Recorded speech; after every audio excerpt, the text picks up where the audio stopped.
Okey, kita mulakan dengan beberapa perkara. Pertama sekali, Terengganu larang orang politik beri kuliah ceramah dan juga khutbah. Ini menarik ni. Semua ahli politik, termasuk ahli parlimen, ahli Dewan Undangan Negeri serta ahli Dewan Negara dilarang memberikan kuliah atau ceramah agama di seluruh masjid serta surau di Terengganu. Turut dilarang ialah penyampaian khutbah Jumaat. Menurut kenyataan di Persatuan Agama Islam, Syekh Harun Syekh Ahmad Ismail, larangan tersebut dibuat agar semua tempat ibadat tidak disalahgunakan untuk tujuan politik kepartian.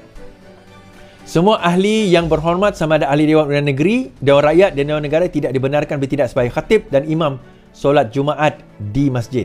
Semua kepimpinan dan aktivis para politik tidak dibenarkan menyebut apa-apa ceramah, kuliah atau pengajaran agama di masjid dan surau dalam Terengganu, katanya. Bagaimanapun, menurut Syekh Harun, pengecualian diberikan kepada pemegang tauliah mengajar dengan kebenaran daripada Maidam Terengganu.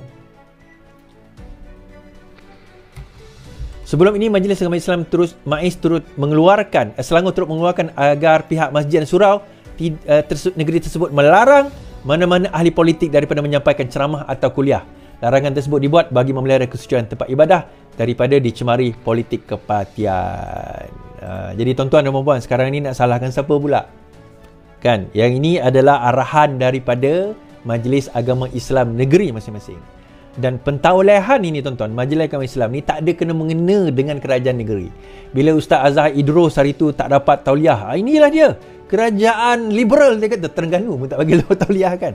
Tuan-tuan, pentauliahan adalah melalui Majlis Agama Islam. Ketua dia adalah Sultan. Dia tak ada kena mengena dengan Menteri Besar, dia tak ada kena mengena dengan Ketua Exco Agama, tak ada kena mengena. Ketua dia adalah Sultan. Kalau nak salahkan, kena salahkan Sultan lah. Tuan-tuan berani? Berani ke tak berani? Kan? Ke komen cincai aja? Kalau tak berani, dan tak payah komen. Itu adalah agama Islam, adalah prerogatif Sultan. Adalah prerogatif Sultan. Melainkan tuan-tuan berani nak maki Sultan, silakan. Kan? Kalau tak, itu prerogatif Sultan. Kalau Sultan kata tak, bukanlah Sultan. Kalau pegawai MAIS yang mewakili Sultan atau Majlis Agama Islam yang mewakili Sultan mengatakan tidak akan memberi tauliah, maka bagi siapa kita untuk nak mempertikaikan keimanan dia? Siapa kita nak mempertikaikan keislaman dia? Hanya kerana kita suka ustaz itu. Hanya kerana kita suka ustaz ini. Tuan-tuan, saya memerhatikan. Saya ini bukan orang agama. Saya bukan orang agama dan saya tidak berminat nak masuk dalam polemik agama ini, walaupun saya mengkaji polemik agama. Saya mengkaji. Daripada dulu saya suka mengkaji polemik agama. Dan khilaf ataupun polemik ataupun perbincangan dalam agama ni adalah sesuatu yang sangat menarik bagi saya secara peribadi. Dan saya mengikuti rapat di antara Asy'ariyah, Maturidiyah, kemudian di antara Salafi, Sokol Wahabi dan sebagainya ini. Saya tengok, saya perhatikan. Dan saya suka memerhatikan perbincangan ilmu mereka. Hanya sekadar itu. Hanya sekadar itu. Namun begitu, bila satu kelompok ini tidak diberi tauliah, satu kelompok ini pula akan menghina. Mengatakan yang ini adalah kafir, yang ini adalah tak Islam, yang ini adalah tak halal, haram dan sebagainya. Bila ni tak diberi tauliah, yang ini khawarij, yang ini adalah syiah pula. Ini adalah khawarij, ini adalah kafir. Dan sesuatu dengannya. Tuan-tuan, macam inilah. Setiap negeri dia ada kuasa bidang agama. Negeri ini dia ada had bidang agama. Terpulang kepada mereka. Dia tak bagi, kita jangan persoalkan lebih-lebih sangat. Tuan-tuan rasa tak suka, tak apa.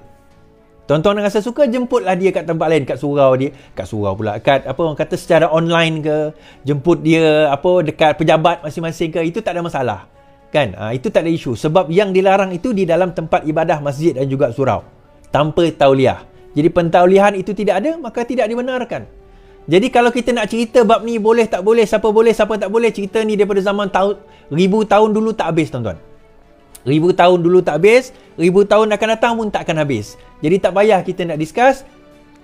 Uti Allah, uti Rasulullah, ulil amri minkum, dah tetap kat situ. Ulil amri minkum, pemimpin di kalangan kamu dah tetapkan undang-undang, ikut sajalah. Itu yang kita boleh kata.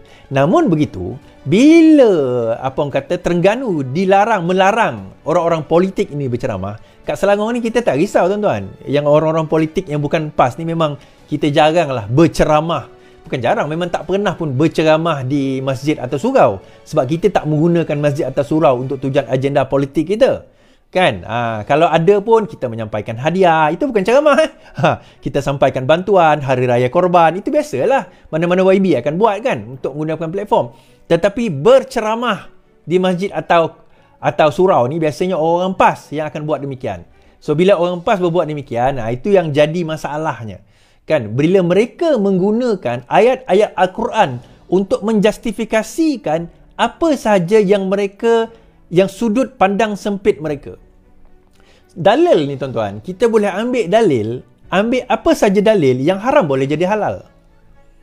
Tuan-tuan percaya tak? Yang haram boleh jadi halal. Sebab itu Allah kata, kan, jangan kita mengharamkan perkara yang halal dan menghalalkan perkara yang haram, kerana kedua-duanya adalah syirik. Kedua-duanya ada syirik. Ambil ayat arak kata halal, itu juga syirik. Ambil makanan yang halal kata haram, itu juga adalah syirik. Kedua-duanya syirik. Tetapi boleh dilakukan, boleh kita cari dalil sebenarnya. Itu yang kadang-kadang sepatutnya ulama ini berhati-hati. Dan kenapa ulama tidak boleh terlibat dengan politik? Dia berbeza. Ulama menolak politik, dia beza. Tidak terlibat, berbeza. Sebab itu dia ada istilah ulama dan umara. Yang ini konsep ni orang PAS tak boleh terima, tuan-tuan. Dia kata ulama mesti menjadi pemimpin. Siapa kata? Siapa kata ulama wajib kena jadi pemimpin?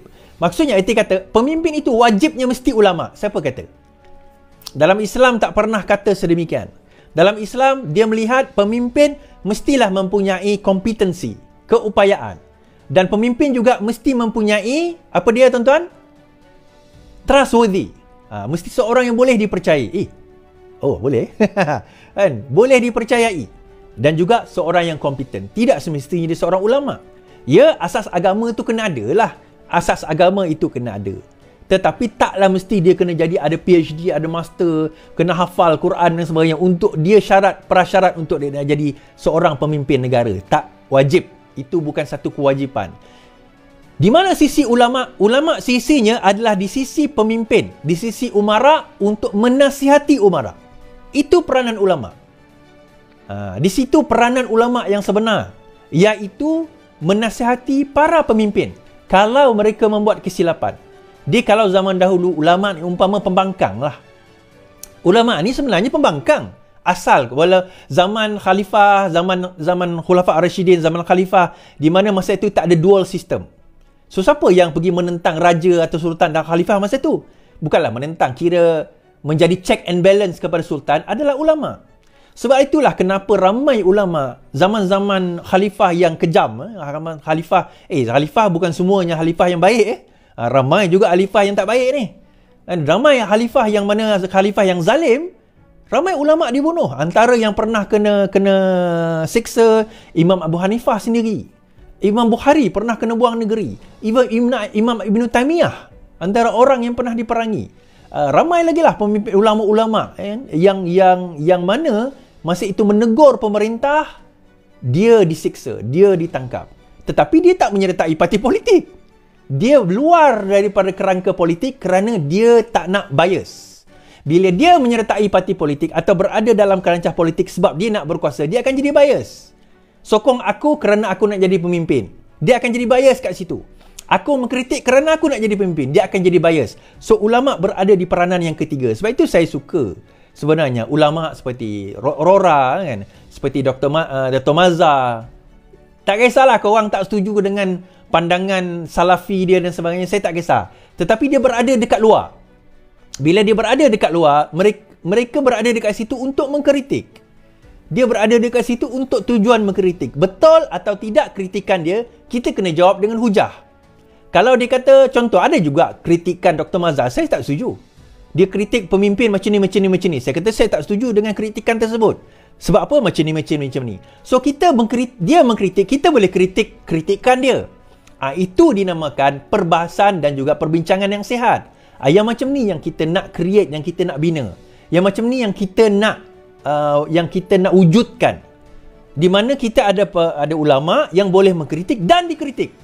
Jangan ulama tu pula bila dia kritik boleh, bila kita kritik dia, ni nampak melawan tok guru ni. Ini tulah ni. Ini tak boleh ni. Ini kurang ajar ni. Dia kritik tak apa. Tapi bila kita kritik dia balik, oh tak boleh, itulah. Macam mana pula macam tu kan? Ini kepala bapa engkau. Ini kepala bapa aku. Kalau kau berani, kau pijaklah kepala bapa aku. Kita pun pijak kepala bapa dia. Bila dia datang pijak kepala kita buka silat. Macam cerita P. Ramlee. Sampai lunyai kepala bapa aku, kau pijak. Kepala bapa engkau, aku tak boleh pijak. Kan? Dalam hal kita nak dalam demokrasi, tuan-tuan, berani mengkritik, berani kena kritik. Saya tak ada masalah. Siapa nak kritik saya, tak ada isu. Silakan. Jangan, tapi ada juga kritikan membawa cerita peribadi dan sebagainya. Bagi saya itu bukan kritikan, itu kebodohan. Yang tu saya tak layan. Cerita-cerita peribadi, fizikal dan sebagainya, bagi saya tu orang-orang macam tu walagon walaon yang dah kehabisan idea dan ketandusan apa orang kata yalah perkara-perkara nak dibincang dan nak dicakapkan.